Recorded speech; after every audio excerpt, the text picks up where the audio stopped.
that Islam has the same God as Christians do? No. Why?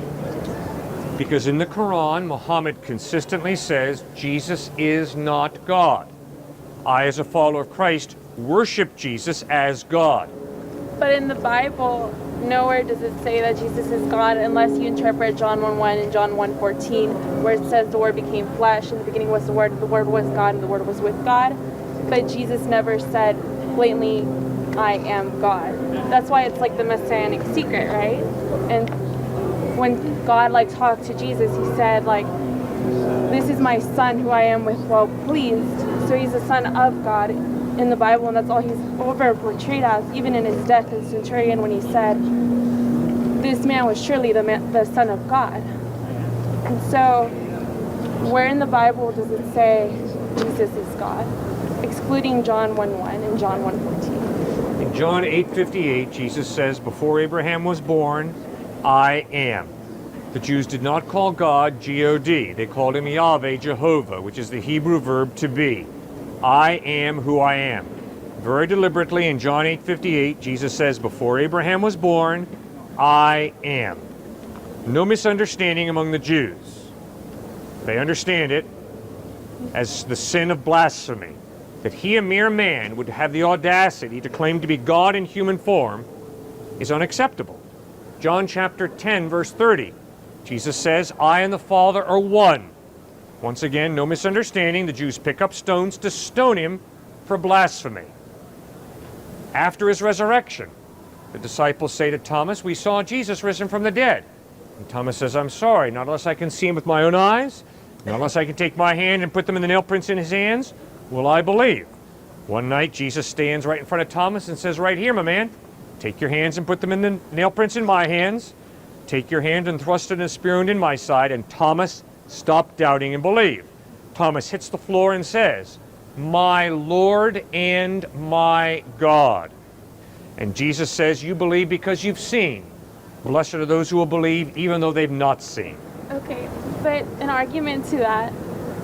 So what about when in I think it was Matthew and Mark, where he says, my God, why have you forsaken me? Why would Jesus, if he is God, right? Right.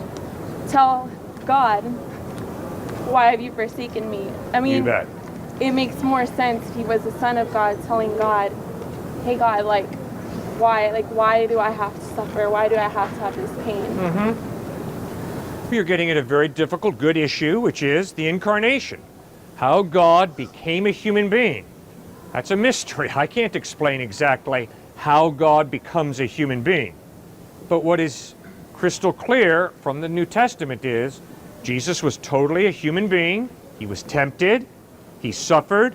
When they nailed him to the cross, those nails went through flesh, bone, blood, nerve ending. And he really died on that cross. But also he claimed to be more than a man. He claimed to be God in human form. But Jesus never claimed to be God in human form. Absolutely. He claimed to be human, and he also claimed to be God. But God in human form.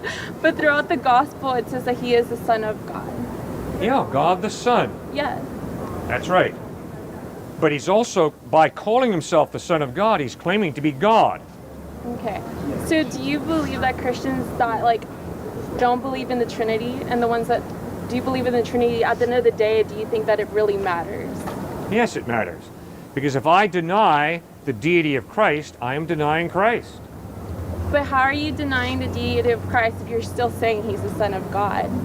Well, if you mean he's God in human form, good, you're agreeing with him.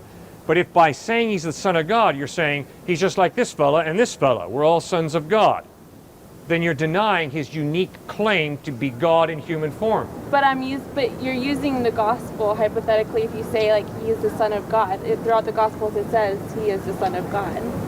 Okay, ma'am, it comes down to this. I got a real problem with my believing that God is or Jesus is a 6 foot 1 inch white male. See, that's creating God according to my likes, my prejudices. The challenge for me in getting to know a person is to allow the person to be unique, to be you, and not to recreate you according to what I would like you to be. Same thing true with God. I can't create God in my own likeness according to my own dictates, my own prejudices, my own biases. If I'm going to get to know God, I got to have the humility to allow God to be God. And if God reveals himself by becoming a man in Jesus, I've got to accept that. If he's not reliable, then I'd be a fool to put my faith in Christ.